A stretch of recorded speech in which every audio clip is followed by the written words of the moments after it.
Bienvenue à votre troisième épisode de Nexus. Je m'appelle Noreyni Diop, je suis le présentateur de votre émission qui s'appelle Nexus, qui est basée sur, en tout cas, la possibilité de voir comment on peut connecter les peuples et en tout cas minimiser nos différences et essayer de créer un monde meilleur. Donc pour cette émission aujourd'hui, on va parler d'un phénomène qui est quand même émergent, mais qui est très dangereux, qu'on peut bien voir qui est en train d'affecter notre société Sénégal. Donc la thématique d'aujourd'hui, c'est ce qu'on appelle, ou ce que je vais appeler la médiocratisation de la société sénégalaise. Donc dinaa wax tuuti olof parce que tey déjà sujet bi nga xam ne moom laa bëgg détailler, c'est un sujet qui intéresse un peu plus le Sénégal, parce que li ma bëgg waxtaanee tey mooy li ñuy woowee la médiocratisation de la société sénégalaise. Par médiocratisation bu ma ko doon expliquer tey si wolof moom moo nekk par exemple procédure bi nga xam ne wala processus bi nga xam ne askanu Sénégal nekk nañ mu doon loo xam ne mu ngi ñuy affecté maintenant si côté bu négatif, maanaam lépp li nga xam ne baaxoon na si suñu société remarqué nañ ne am na ay phénomènes quand même yu nouveau yu bëri yoo xam ne dafa nekk di affecté suñu société vraiment dans le mauvais sens. Donc tey loolu laa bëgg ñu waxtaanee. Maintenant phénomène boobu aussi il y a pas mal de facteurs yoo xam ne directement moom moo nekk di affecté loolu noonu. Il y a pas mal de facteurs yoo xam ne moom moo nekk di affecté loolu noonu. Facteurs yooyu on peut citer li nga xam ne moom moo nekk la politique. On peut citer aussi le phénomène des réseaux sociaux. On peut citer aussi carrément la fonction dont nous nous adaptons aux réseaux sociaux. Donc aujourd'hui je vais commencer vraiment par voir du côté de la politique quelles sont vraiment les situations ou en tout cas le phénomène qui a vraiment embrassé la politique sénégalaise et est en train vraiment de détruire la marque de fabrique ou en tout cas l'identité de notre société. Donc pour le premier point, on va discuter de ce que je vais appeler la démocratisation du mensonge, the democratization of lies. Parce que moi je pense qu'au Sénégal actuellement, on est en train de démocratiser ce qui est le mensonge et on est en train de normaliser ça sur l'espace public. Et là, je vais dire que je pense que c'est les politiciens vraiment au Sénégal qui sont la cause principale de cette normalisation du mensonge au niveau de l'espace public. Et je pense que en tant que politicien ou en tant que leader, certaines déclarations ou en tout cas certaines déclarations ou en tout cas certaines affirmations au niveau de l'espace public dafa war a nekk ay affirmation yoo xam ne vraiment dafa war a crédible. Parce que tamit jiite mbooloo wala nekk leader warul yem si juste que yow nga ñëw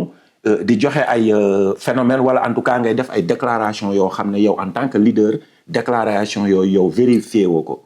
Li nga si jàpp mooy déclaration par exemple yow soo ko waxee am na ñu la faral ñoo xam ne n'empêche que déclaration bi dëgg la wala du dëgg ñoom loolu seen yoon nekku si dañuy dem juste que diw moo ko wax rek dañuy ànd ak déclaration bi et je pense que loolu c'est très dangereux si nit koo xam ne vraiment yow par exemple li nga bëgg mooy poste de responsabilité maanaam ñu jox la niveau de responsabilité boo xam ne yow mun ngaa xalaatal askan mun nga leen décider pour yow nga jëmale leen si kanam. Donc yow soo nekkee nit ku mel noonu am na culture boo xam ne waroo di nekk nit koo xam ne am na lu ñu woowee malhonnêteté bu nekk ci yow maanaam di wax ay kaddu yoo xam ne gratuitement xam nga ne kaddu yi ngay wax nii c'est pas vrai mais n'empêche que yow yaa ngi koy wax. Donc loolu noonu li ma si mën a joxe comme exemple par exemple on peut voir am na certains politiciens au niveau du Sénégal jamono yële si ginnaaw par exemple dégg ngeen fi waxu dette cachée wax nañ fi ay waxu dette cachée wax ko fii indi na ay problème yaa am na ay leaders yu wax sax ku fi wax ne dette cachée amul Sénégal ñu tëj la. Ces mêmes leaders là bu ñu demaatee toog si beneen plateforme wala beneen institution boo xam ne c'est une institution étrangère, je veux parler de médias, je veux parler de journalisme,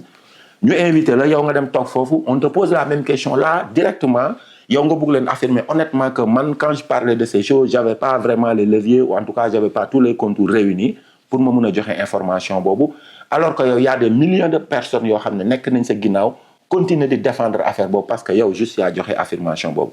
Alors loolu noonu qu'est-ce que ça nous amène? Ça nous amène à ce que Sénégal bu nit joxe benn affirmation en tant que leader politique les gens ils cherchent pas la véracité des propos nit ñi duñ fa nekk di xool est-ce que kii lu mu wax c'est vrai wala est-ce que kii lu mu wax nekkul vrai kan moo ko wax la nit ñi di xool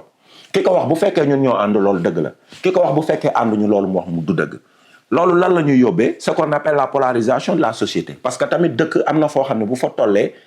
je pense que bu ñu demoon bay am polarisation de la société dafa war a doon ci ay idéologie politique yoo xam ne comme fii au niveau des États-Unis nangu naa ne am nañ ay jafe-jafe par rapport à des issues sociales quand même mais polarisation c'est une société au niveau de la démocratie da nga gis ñu segmenté ko en démocrate et en républicain ñun naa au niveau du Sénégal polarisation suñu société dafa nekk di jël benn phénomène ba xam c'est trop dangereux lan moo tax c'est trop dangereux on essaie de diviser la société sénégalaise sur la base de kii moo nekk ku baax kii moo nekk ku bon wala kii moo nekk traître kii moo nekk un lâche kii moo nekk coward kii moo nekk loyaliste je pense pas que loolu nekk na ligne de démarcation boo xam ne en tant que société bu ñu bokk war nañu jël loolu di ko utiliser pour ñu mun a polariser suñu société dan loolu noonu politiciens yi ñoom ñoo ñu ko indil parce que ñoom ñoo ñu indil normaliser li nga xam ne fen la Sénégal politiciens yi dañoo dem ba maanaam fen dafa doon loo xam ne y a aucun problème Sénégal pour nga yeew gratuitement wax affaire yoo xam ne c'est mensongère li nga am atu mooy que am nañu ànd ak yow ñoo xam loolu waaye suñu yoon nekku si moom moo ko wax dëgg la donc ñeneen ñi dañoo soxor loolu yóbbu nañu ba nga xam ne fi mu toll nii Sénégal boo amee benn coloration politique ñu ne la tu es un traître boo amee une autre coloration politique ñu ne la tu es un lâche pourtant ñun ñooñu ñëpp di waxante lool ñoo bokk les mêmes koñ ñoo bokk les mêmes quartiers ñoo am na sax ñoo xam ne ay mag ak rakk lañ ndey ak baay par exemple man sama situation personnelle mun naa wax ne je supporte pas par exemple le gouvernement du Sénégal ma am sama frère boo xam ne moo topp ci man directement di ko supporter moom si camp bu mu nekk mu ngi may woowee un traître alors que man nag moom ñoo bokk ndey ak baay on a juste des différences d'idéologie politique donc je pense que foofu am na loo xam ne Sénégal en tant que société war nañu ko jéem a xoolaat bu ko defee loolu mu bañ ñu dal phénomène boobu yëpp nag li nga xam ne moom moo nekk di ko amplifier ba mu nekk danger maanaam li amplifier phénomène ba fen maanaam mu nekk lu normal Sénégal ñu démocratiser ko ba maanaam li gën a démocratique Sénégal li ñëpp tolloo nga koy def te dara du la ci fekk moo nekk fen loolu nag li ñu ko yóbbee cause wala responsabilité c'est les politiciens mais moyen bi nga xam ne ñoom moom la ñu utiliser vraiment pour mun a propager information yooyu noonu c'est les réseaux sociaux donc deuxième thématique bi nga xam ne dinañ ko waxtaanee par rapport ak lii indi médiocratisation société sénégalaise maanaam li nga xam ne moo yéesal askanu Sénégal deuxième partie bi on va parler des réseaux sociaux yi boo xoolee lu mel ni TikTok wala lu mel ni ay Facebook wala affaire yu demee noonu man je vais pas dire que ñoom ñoo créé vraiment problème yi nga xam ne moom lañ am Sénégal ñoom créé wuñ ko donc qu'est-ce qu'ils ont fait ñoom ñooy amplifier maintenant problème yi nga xam ne moom lañ am Sénégal parce que ñun li ñu dul bàyyi xel mooy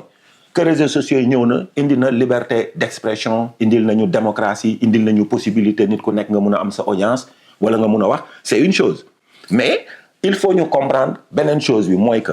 plateforme digitale boo mun a gis bépp réseau social bu mu mun a doon fondamentalement li tax ñu créé ko c'est de l'argent moom moo tax ñoom ñu créé ko donc ñoom créé ñu ko pour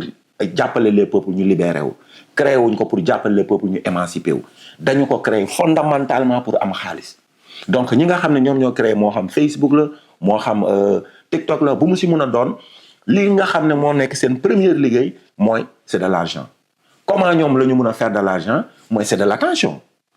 boobu mooy lan que nit ki nan la gën a mun a yàggee si réseau social bi ñaata nit ñoo nekk di ko suivre si réseau social bi kooku nan la nekkee di capitaliser si loolu noonu jàpp si xelu boppam ne moom star la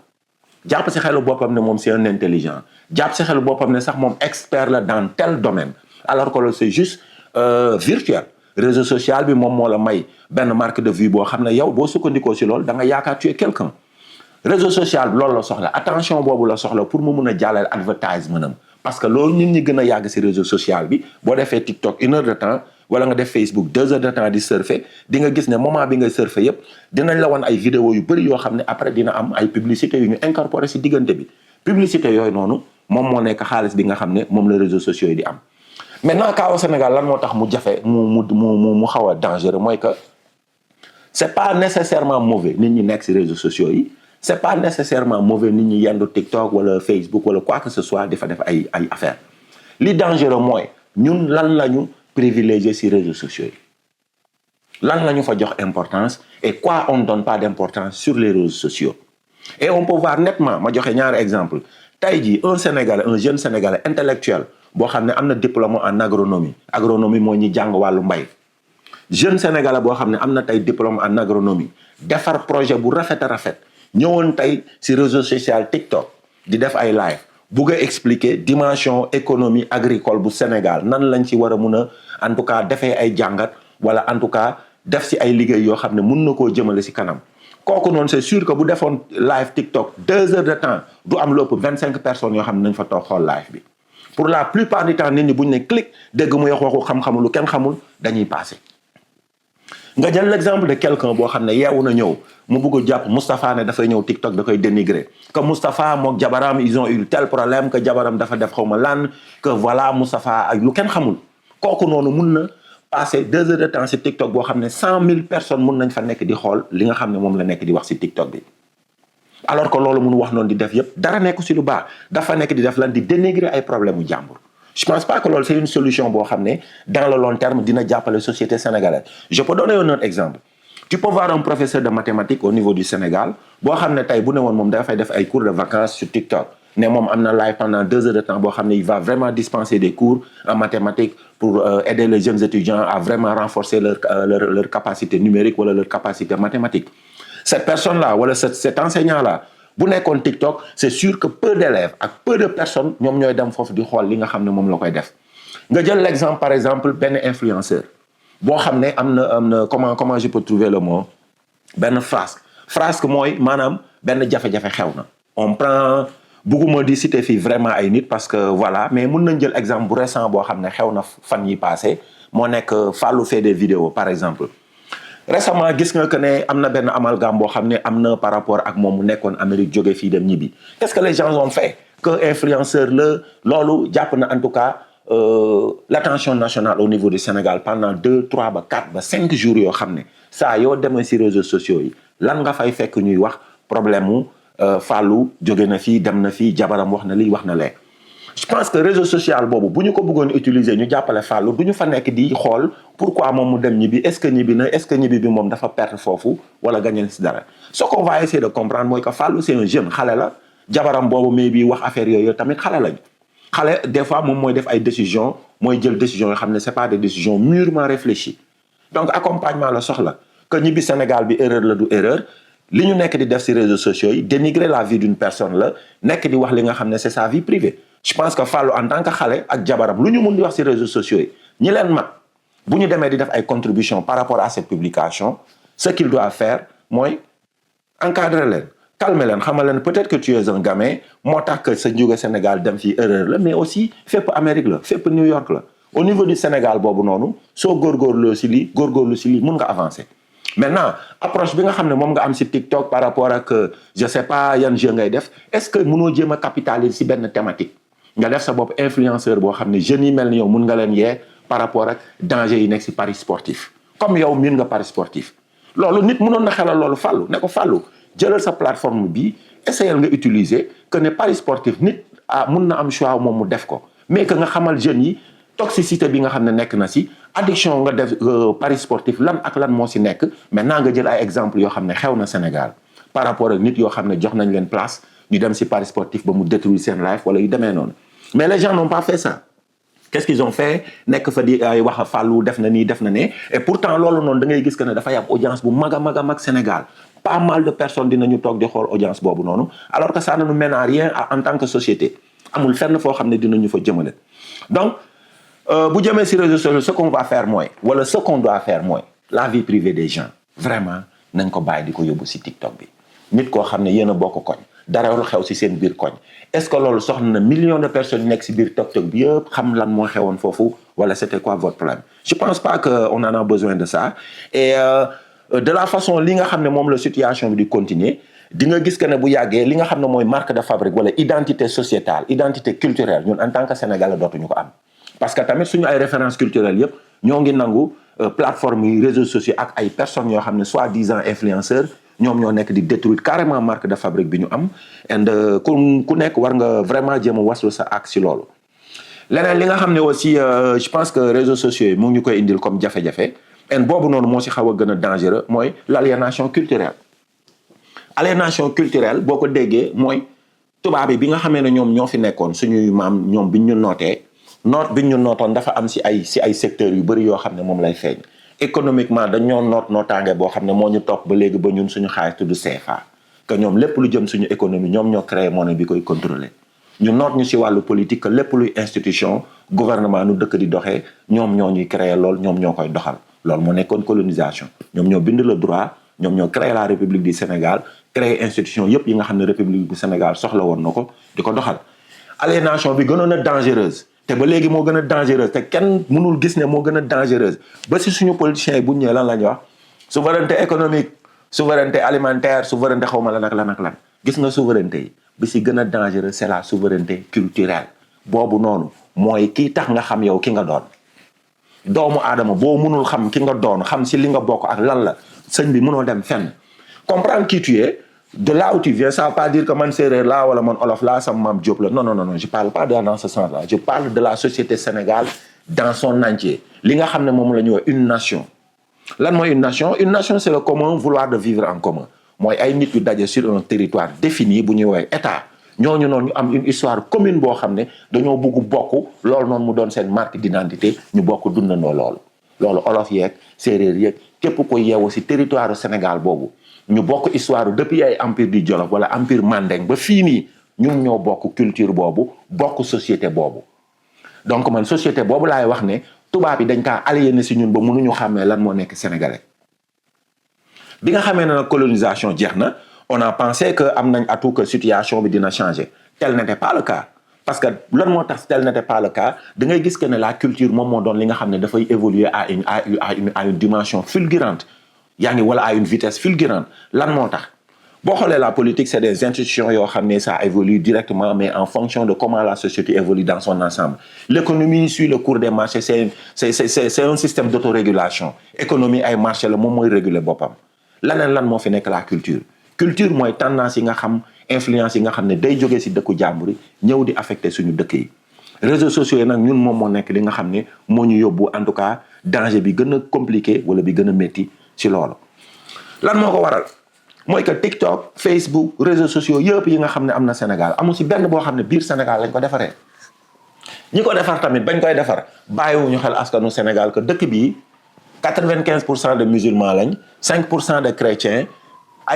c'est une société à base identitaire ethnique ñoo xam ne am na ay séeréer am na ay joola am nañ 6 wala 7 langues nationales wala 8 olof moom mooy seen langue nii am na ay murit am na ay lii am na ay lee lii mooy seen culture lii mooy seen ñoom bàyyiwuñu xel affaire yooyu ñoom bi ñuy design seen plateforme dañ ko design ci nan la leen mën a indilee xaalis mais nan la dëppoo tamit ak ñoom seen ay ngëm-ngëmu bopp ñun ngëm-ngëmu français ak suñu bos du benn culture chinois ak suñu bos du benn culture américain ak suñu bos du benn maintenant ñoom bu ñu indilee réseaux sociaux yooyu fexe ba plateforme yooyu nga xam ne ñoom déterminer nañ ñun sénégalais nan la ñu war a xalaatee déterminer nañ ñun sénégalais lan la ñu war a jàpp ne moo yenu maanaa ak lu yenuwul maanaa dem nañ ba mun a sax déterminer suñu comportement de tous les jours ñun sénégalais nan la ñu war a comporter woo loolu ça devient très dangereux waxuma nag na nit ñi bàyyi réseaux sociaux yi parce que déjà loolu c'est contre-productif on peut pas vraiment abandonner réseaux sociaux yi fii monde bi toog man mii sax sama émission bi may def ni bu réseau social amul woon mënuma def émission bi tay dutu Nexus ba nekk fi di waxtaanee li ñuy woowee la démocratie la comment dirais-je la médiocratisation de la société sénégalaise donc waxuma ñu dàq li nga xam ne moom moo nekk réseau social yi waxuma ñu génn si yu demee noonu maintenant dépendance bi nga xam ne moom lañ am par rapport ak réseaux sociaux yi dépendance boobu noonu moom lañ war a xoolaat bu baax nuñ koy defee loolu nu mu demee mooy ñu bàyyi xel réseaux sociaux yi nan la ñu koy utiliser ba nga xam ne ñun li ñu si amal njëriñ suñu société mun nañ ko am mais nan la ñuy moytoo réseau social ñun mu définir ñu wax ñu ñun kan lañ war a doon et honnêtement bu ñu nëbbantewul dëgg Sénégal suñu société de la façon dont les choses fonctionnent actuellement on sait très bien que les réseaux sociaux ont une marge de manœuvre très influente, très impactive sur la société sénégalaise. Quand il s'agit de la façon de penser, de la façon de se comporter, et même la façon de faire la politique, même la façon de se voir en tant que société homogène. Mais loolu noonu c'est très dangereux. Leneen li nga xam ne aussi bokk na si li amplifier médiocratisation société sénégalaise bi journalistes yi si lañ bokk. su ma waxee journalistes yi nag je parle pas du journalisme classique. waxuma journalisme classique bi nga xam ne maanaam journaux yi nga xam ne nekk nañ ci télé toog fa c'est des journalistes chevronnés yu fa toog di expliquer affaire je parle plus journalisme en ligne bi mooy en ligne yi nga xam ne nit ku nekk day yeewu créer benn plateforme créer quoi que ce soit considérer boppam un journaliste di wax lu ko neex journaliste yooyu noonu bokk nañ ci ñi nga xam ñoom ñooy propager misinformation maanaam désinformation bi bokk nañ ci ñi nga xam ne ñoom ñoo ko propager Sénégal bu baax parce que bu ñu tollee foo xam ne benn influenceur bu waxee dara TikTok lu mu mun di wax on s'en fout baax na wala baaxul wala li ci ëpp sax boo xoolee li ngay gis ñu koy wax foofu noonu ay scandale maanaam dañuy dem foofu créer scandale par rapport ak la vie privée des gens wala par rapport à la sexualité des gens wala quoi que ce soit un journaliste chevronné yow waroo jël loolu nga def ko à la une de ce journal journaliste chevronné bu jàng xam lan mooy journalisme dëgg-dëgg mun a def la différence entre quoi c'est une information c'est quoi un intox c'est quoi une information c'est quoi une infox war nga mun a def la distinction entre les deux donc ce même journaliste bu jëlee du ma tudd turu influenceurs yi balaa ñu ma yóbbu foofu di ma saaga comme ñoom affaire yooyu la ñuy def mais nga jël benn influence boo xam ne il est xamul tous waxu dof lay yenn dox suba ba ngoon mu wax benn scandale am yow nga jël loolu yóbbu ko ci ce journal def ko à la une képp ku tapé ci journal turu kooku lay njëkk a gis mu xool ko mu lire ko alors que xam nga ne kii nii li muy wax fii yow mi nekk journaliste nga jàng lan la ci public bi am intérêt aucun nan la mun a jëmale suñ société ci kanam zéro ban jàngat moo am ci wax yooyu tous zéro dara lu dul créer problème gën a yàq société Sénégal mais n'empêche journaliste dañ koy dugal foofu ba pare di xaar nit ñi ñëwaat commentaire ci même wax yooyu donc je pense que dañoo war a delloo journal bi fi mu nekkoon mu doon lan joxe la bonne information xam moo lan moo nekk journal en ligne li nga xam ne moom moo nekk à la une journal nga génnee ko nit ñi mun a jël information boobu approprié wu ko mais aussi comprendre lan moo nekk l'importance bi nga xam ne nekk na ci information boobu donc lan moo nekk schéma bi ñu war a am ça doit être journalisme discussion publique noonu la war a demee journaliste daf ñu ñëw mu indil ñu ay information on est là maintenant à faire des analyses publiques par rapport à l'information mais warul doon algorithme maanaam TikTok wax dara journaliste dem copier ko foofu indil ko pour la public après mu delloowaat ñu scandale donc da ngay gis que ne journalistes yi war nañoo xoolaat seen bopp war nañoo xoolaat lan la ñuy jàllale comme information sëñ bi TikToker wala comme si mun a doon ko taxaw fale di wax ay conneries par rapport ak beneen nit bu mu amal ay jafe-jafe si lu mu mun a doon nag amul benn journaliste boo war a xam ne war nga yeewu jël loolu nga def ko à la une si ce journal amul c'est pas normal sinon yow journaliste bi li nga xam ne moom la TikToker boobu di wut tu es en train de rechercher la même chose mooy lan l'attention et je pense que sànq bi may commencer wax naa leen ne réseaux sociaux c'est fondamentalement basé ci nan la leen mun a mayee xaalis mu ngi leen di may xaalis ci attention donc journalistes yi dañu dem ba toll foo xam ne bu ñu bëggee nit ñi vérifier seen site parce que journalisme bi may wax journalisme en ligne laay wax bu ñu bëggee nit ñi vérifier li nga xam ne moom moo nekk seen contenu yi moom mooy tax ñuy jël ay frasques yoo xam ne miin nañ ne société sénégalaise bu ko xoolee rek automatiquement dañuy ubbi donc journaliste bi yaa ngi bokk ci li nga xam ne yow yaa ngi def culture de la médiocratisation journaliste mu ngi siy jàpp alors que loolu noonu je pense pas que liggéeyu journalisme la journalisme c'est plutôt par rapport à informer la personne nit ki information boobu muy am lu mu koy jëriñ mu mun ko transformer loolu journaliste di jëriñ je peux donner un exemple tey jii bu ñu ne woon journaliste bi génn na mu ne Diomaye sàcc na 1 milliard au Sénégal 1 milliard boobu fu mu jógee ñu ne ci budget tel la jógee l'information journal ni mu ñu koy joxee mooy mu comprendre nu lan moo nekk détournement de deniers publics lu muy tekki lan moo nekk lu ñu war a woowee détournement de deniers publics xaalis boobu ñu détourné ban impact la war a am ci budget Sénégal dans le long terme kan ak kan moo ko war a fay nuñ ko war a fayee ku jël loolu lan moo war a nekk say daan maintenant nit ñi def ay analyse les gens vont discuter avoir des analyses yoo xam ne c'est vraiment relevant par rapport ak li nit ñi di wax parce que loolu moo ñor nit ñi mais un journaliste boo xam ne day ñëw na la diw nee na xaw ma kan dafa xaw ma dañ ko ay je veux même pas dugg sax ci détail boobu parce que vraiment nekkul sujet sama kii bi mais en tout cas je veux nit ñi ñu bàyyi xel loolu bu baax a baax beneen problème bi nga xam ne am nañ ko boobu moom cupidité la li ñuy woowee cupidité mooy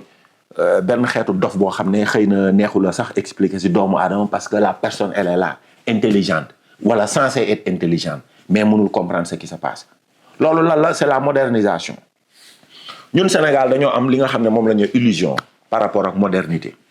boo leen ko déggee mooy jóge ci situation rudimentaire di évoluer par rapport vers des situations un peu plus émancipées wala vers des situations un peu plus émancipées évolutives je peux parler par exemple ni ñu yeewoo am télé modernité la woon ni ñu yeewoo am téléphone commencé am ay télé yi dem nañ ba léegi am nañ ay smartphone mooy télé yoo xam ne ay télé yoo xam ne la on peut dire que ay télé smartphone la téléphone aussi noonu ordinateur noonu dem nañ ba am kër yoo xam ne am nañ climatiseur dinañ commencer am nañ ay auto intelligente loolu la ñuy woowee modernité maintenant ñun Sénégal suñu problème wala Afrique de manière générale dañoo am li ñuy woowee l'illusion de la modernité l'illusion de la modernité qu'est-ce que ça veut dire ça veut dire que ñun ay kaw-kaw lañ yu mag a mag Sénégal tous yor maanaam kaw-kaw comparé ñu par rapport ak États-Unis fii New York bi ñu nekk ay vrai de kaw-kaw lañ kaw maanaam jàppal na fi ñu dëkk amul courant comparaison laay wax nag si ñi seen xel sell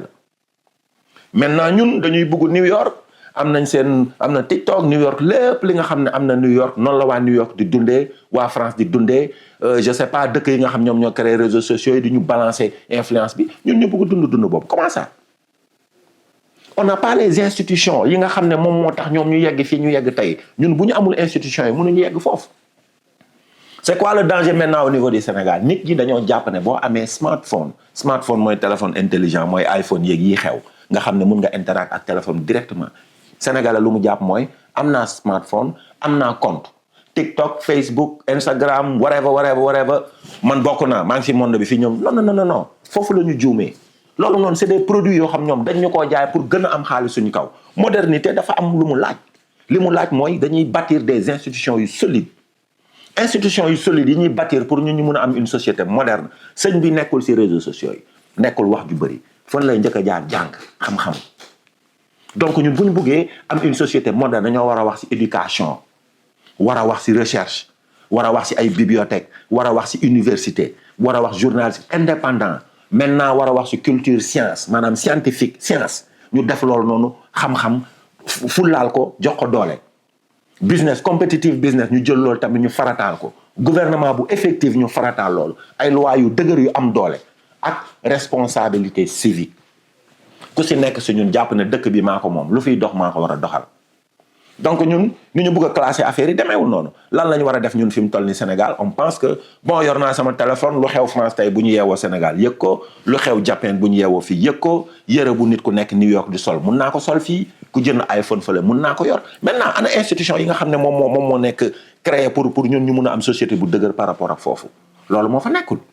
donc qu'est-ce qui se passe dañuy nax suñu bopp foog na ñun avancé nañ nandite nañ ñu sommes au diapason xam nañ lan moo xew toll nañ fi nit ñu toll c'est pas le cas dañoo am matériel yi ñoom ñu am mais ci xeeñu ñu leen sax jegewuñ leen sax parce que tamit sëñ bi Facebook gars yi yeewuñ ñi rek jënd téléphone am Facebook non si ni mu njëkkee mooy si jàng dañoo njëkk a créer système éducatif bu dëgër maanaam créer ay universités yu am doole bi ñu créer universités yu am doole ba pare ñu financer recherche ci biir universités yi recherche maanaam étudiants yi nga xam seen xel xarañ na màcc na bëgg nañu jàng on leur donne les moyens aux professeurs enseignants chercheurs ay millions nag laa wax de waxuma la ay moyens nii xaalis mi ngi mel ni ñu dem université Cheikh Anta Diop tous les professeurs enseignants chercheurs ñu xool leen si domaine d'expertise yi nga xam moom lañ bëgg a def ay recherche ak étudiants yi nga xam ne join nañ seen team ñu jox leen ay millions yu bëri Sénégal ne leen xaalis bi nag évaluation rek lañ leen si laaj topp ñu leen si dara maintenant indil leen ñu recherche par rapport ak Sénégal tey jii nan la mën a def ci wàllu vaccin ci lii Sénégal tey agriculture nu mu mënoon demee nii fii ñoom noonu lañ def bi ñu dugalee xaalis bu bëri boobu ci recherche ba nga xam ne nag am nañ ay étudiants yu xarañ ñu ñëw si wàllu technologie intelligence artificielle bi mu commencé xew boo yi créé ay Facebook Mark Zuckerberg ki créé Larry xawma nan bi créé Google ñooñu tamit nan la demee dañoo am ay idée nekk di si liggéey def si farata maintenant moo am ay investisseurs yu sérieux yu ñëw dugal foofu noonu xaalis bu bëri jàppale leen taxawu leen ba tey mu doon réseau yu ñu am mu indil leen milliards yi ñu am tey léegi ñun Sénégal lan lañ bëgg yow un bon jour rek fi TikTok nekk ñu nekk fa ñi ko créé fi ñu toll fa lu ñuy dund ñun ñu dund ko c'est pas comme ça et loolu dafa am benn complexe bu graaw boo xam ne daf si laxasu gis nga ay baatu kese terme kese nii ça veut rien dire et ñun baawuñ loolu xel léegi da ngay gis Sénégal fii laay toll dégg ñu naan day def baby shower maa ngi jégalu sax tuuti mu wax la but what's that baby shower dañuy def ay henna time moo bu ñu dégg ñun ñu utiliser ko Sénégal foog na ñun nous sommes au diapason kaw lañ xam-xam wala yeew wala évolution jàng moo koy may leneen mënu ko may seetaan ay non demeewul noonu donc li nga xam ñun rëcc nañu en tant que société ñun ñu nekk mag nañ ko investir si xale yi investir ko si wàllu jàng ñu mun a dem si kanam mais non ñu nekkuñu si loolu si li ñu nekk mooy nekk les esclaves technologie ñun ay esclaves u technologie lañ xam nga sànq wax naa ko bu njëkk colonisation tubaab bi bu njëkk bi ñu doon nootaange boobu dafa metti woon si ñoom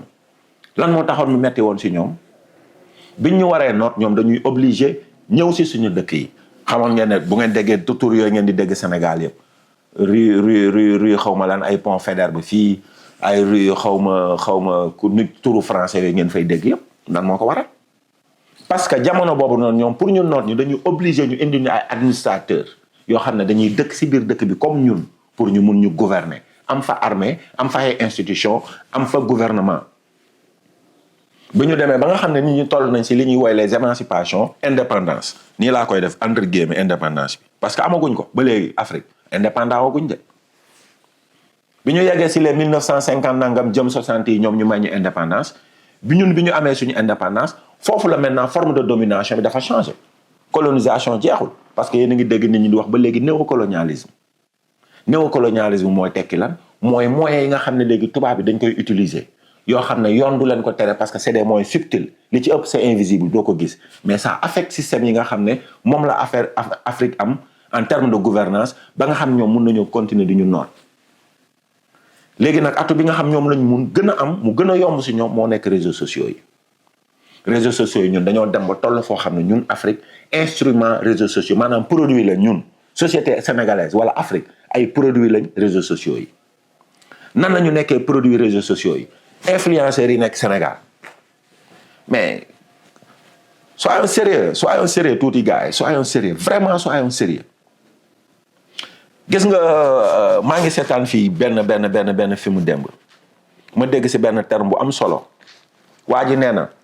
képp koo gis muy bully mooy mbalak koo gis mu miin fu mu dem mu ngi jéem a xool nu mu def ba griller nit ñi ridiculiser leen koo gis muy def loolu ci réseaux sociaux yi koo gis mu ne la dafa am plateforme saa yu yeewoo mu ngi xool lu yàq deru jàmbur wala lu indil nit problème ne day kaa kooku c'est un lâche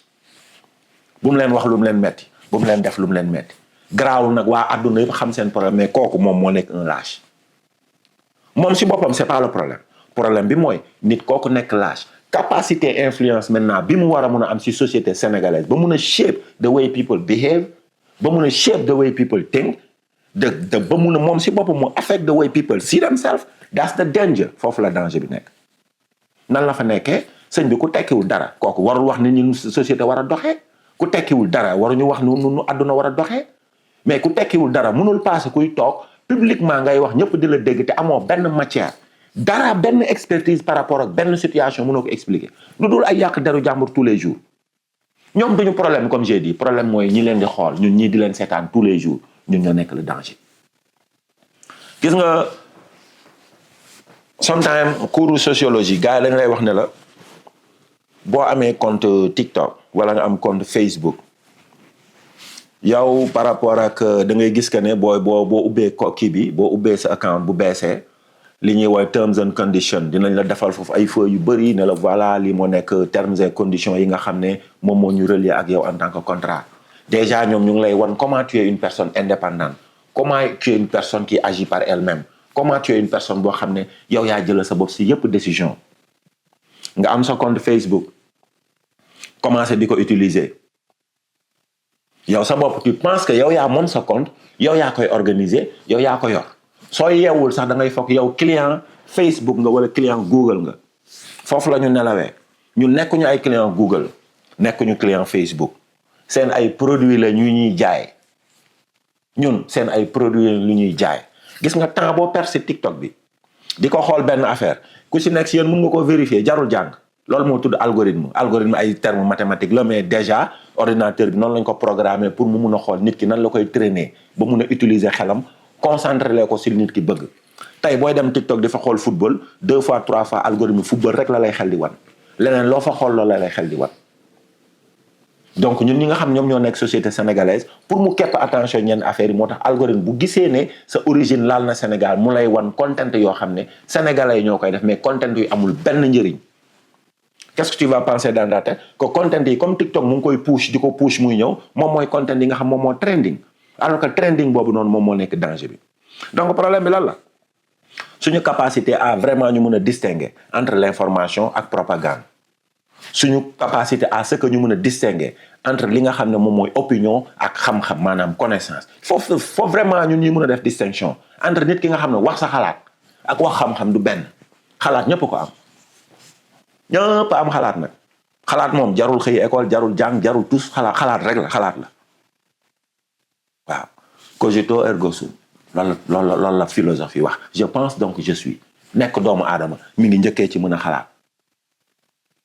donc xalaat mooy opinion jotewul dara nag ak xam-xam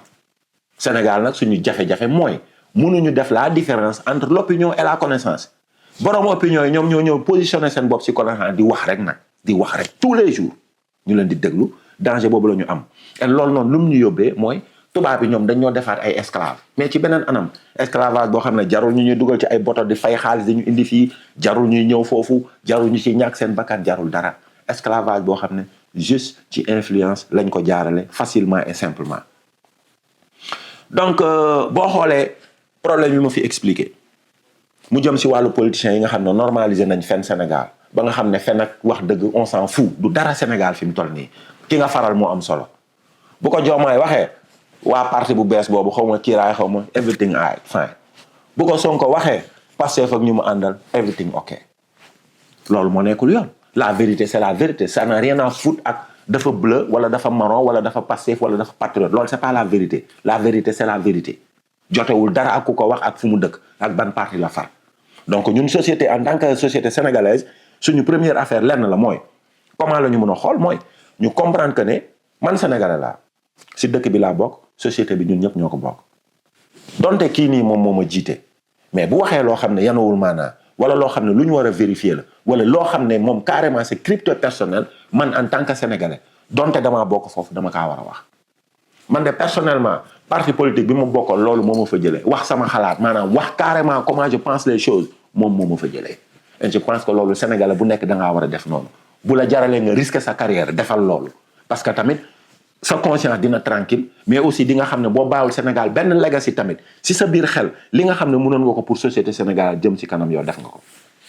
maintenant comment la ñu mun a vraiment jóg si problème yi nga xam ne am nañ ko Sénégal parce que tamit ñëw fii nii si plateforme toog expliquer tous tes problèmes et mënoo fi indi benn solution loolu aussi amul sens donc wax naa fi ay problèmes je pense que aussi yenu na maanaa ma indi qu'est-ce que je pense comme solution yi nga xam ne war nañu mën a jàppale si loolu solution yi bi si ñëpp mooy le gouvernement na politiciens yi bàyyi fen gis nga politique bu Sénégal li ko jafee lool la les politiciens dañuy ñëw tout le temps di la wan ne dara nekkul fii tant que man faluma dara du am si dëkk bi loolu moo nekkul un débat un politicien loolu amul un vrai politicien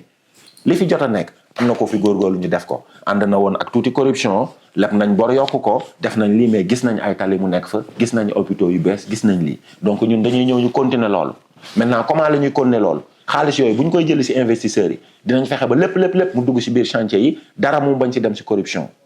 mais de là à ce que nga bëgg a éliminer lépp na dara doxul si dëkk bi moo tax bu ñu leen falee du ngeen mën a dem dara parce que programme bi ngeen di jaay moo nekkul dëgg donc pour les politiciens bu ngeen bëggee wax dëgg créer leen blueprint amal sa benn plan directeur waxal nit ñi man nii laa gisee Sénégal lii fu lu nekk bu ma ko fekkee fii laa koy yóbbu lu nekk bu ma ko fekkee fii nii laa koy jéemee évolution nii ak nii si 5 si 10 si 15 si 20 ans mais yow faloo boo ne tey bu ngeen ma joxee Sénégal dans 15 jours ñu nekkoon France ñibbi si xaw ma lan la xamoo li ngay wax ki lay déglu tamit moom dafa war a ujjoo dëgg-dëgg pour mu gëm ne loolu nga wax dëgg la développement ay phase la transition la mos naa koo fay wax dama koy répété waat développement Sénégal dëgg bu ñu ko commencé tey ñun ñi siy taxaw pour loolu dem bu sottee ba doon li mu war a doon kenn si ñun waru kaa fekkee parce que processus bu compliqué la bu yàgg la il faut ñu nangoo waxante dëgg boobu maintenant nag ñu doog a mun a avancer ñu dem fenn ci kanam leneen li mooy comment la ñuy réguler plateforme yi réseaux sociaux yi moom laay bëgg wax dëgg la xam naa ne Sénégal moom kese tey bu waroon a en tout cas jéem a bargain maanaam leverage par rapport ak TikTok wala Facebook loolu ay multinationales yu am doole yoo xam ne Sénégal kese xëy na mënul leen dara mais je pense que Afrique aussi am na nu ñu mën a booloo par rapport ak souveraineté numérique ñuy maanaam leverage autour d'une même voie ñu xool lan la ñu mën a jëlee par rapport ak ñooñu bu ko defee ñoom ñu mën a réguler vraiment réseaux sociaux yi li nga xam ne ñoom ñu koy def influence négative par rapport ak suñu dëkk yi comment la ñu mën a jàppalee bu baax a baax maintenant beneen liggéey bi nga xam ne moom moo ci ëpp solo je pense que foofu la dëgg-dëgg liggéey bi nekk mooy protéger xale yi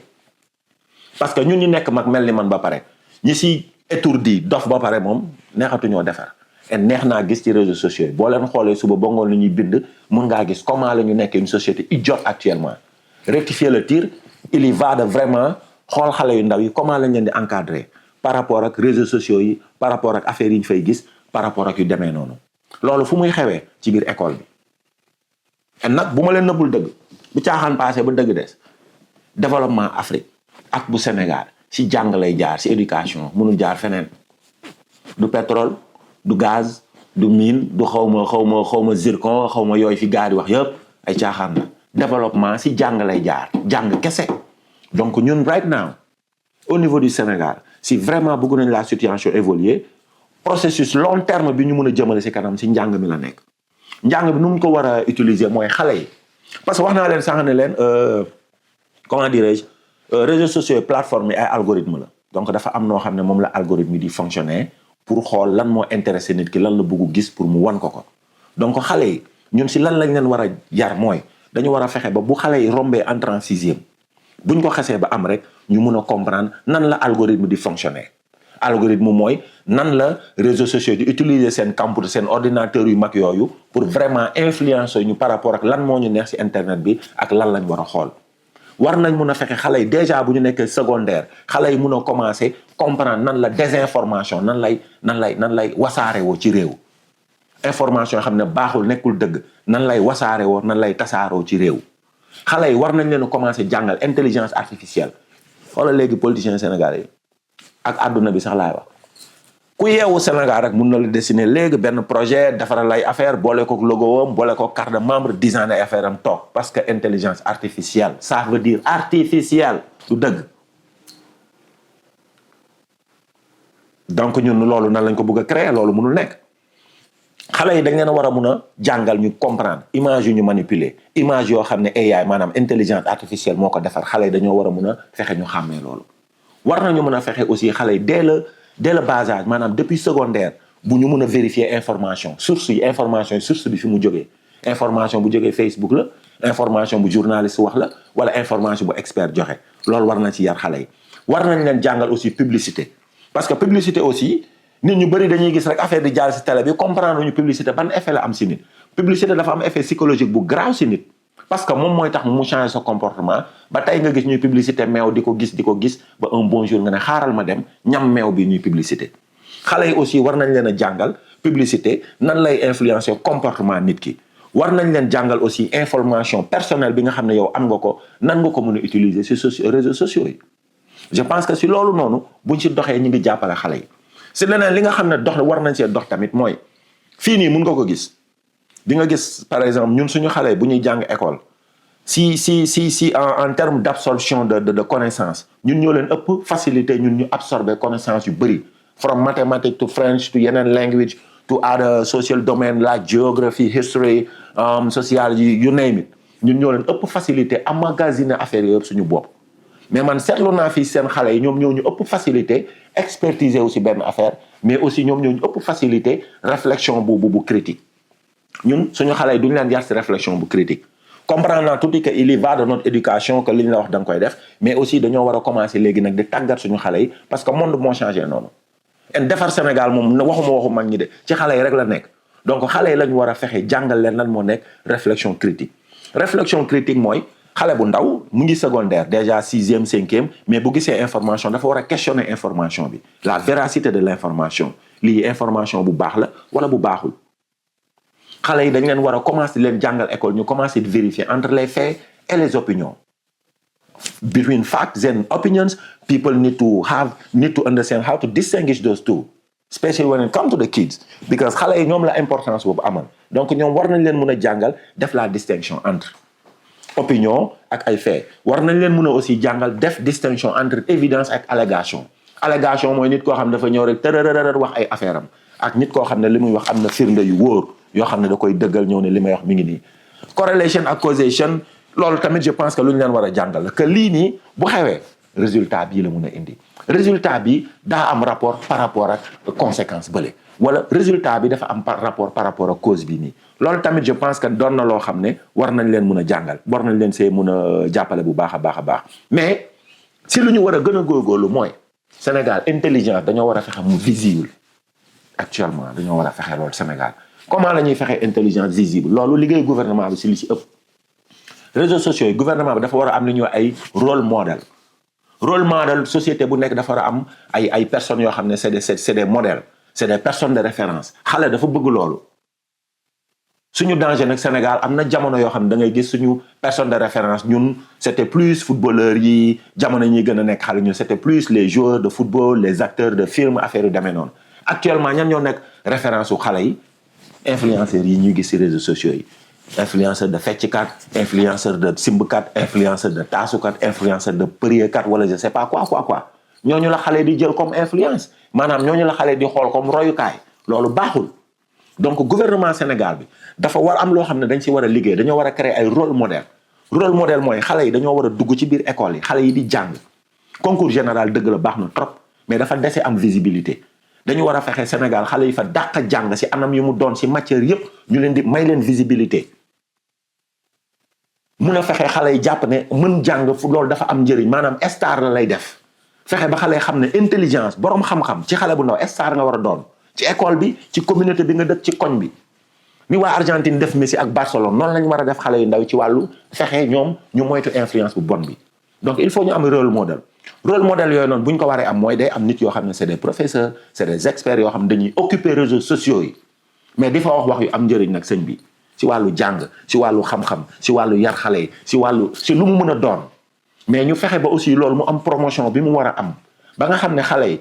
influenceur ni ñuy occuper réseaux sociaux yi am na ay programmes scolaires ak ay programmes éducatifs yoo xam ne aussi mun na occuper même réseaux sociaux yooyu noonu bu ko defee xale yi nga xam ne nekk nañ fa war a xool benn enfoiré boo xam ne moom la ñuy jàppe ne kii nii c'est un modèle parce que voilà nit bu siiw la